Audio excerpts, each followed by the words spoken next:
పట్టించుకోకు చెప్తున్నానుగా. నానా మీరా, నేను ఉత్తినే. నాకు తెలుసు నేను చేయవలసిన పనులు చాలా ఉన్నాయని.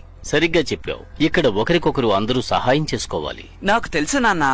ముఖ్యంగా చిన్న పిల్లలకి సహాయం చేయాలి. నీకిప్పుడు 16 ఏళ్లు ఆర్థర్, అయినా ఇంకా చిన్నపిల్లాళ్లనే ప్రవర్తిస్తున్నావు. నీలోని ప్రతిభను వెలికి తీయాల్సిన సమయం ఆసన్నమైంది. నాకు తెలుసు నాన్నా, నేను మీలాగా ఈ డ్రాగన్స్ ని స్టేబుల్స్ ని బాగా చూసుకోగలను. నిజమే చెప్తున్నాను. కానీ దాన్ని నువ్వెప్పుడూ ఉపయోగించలేదు కదా. ఈ రోజు మన అశ్వశాలలో గొప్ప సమావేశం జరగబోతోంది. మీరిద్దరూ ఇక్కడే ఉండే సమయాన్ని వృధా చేయకుండా త్వరగా అక్కడకు రండి.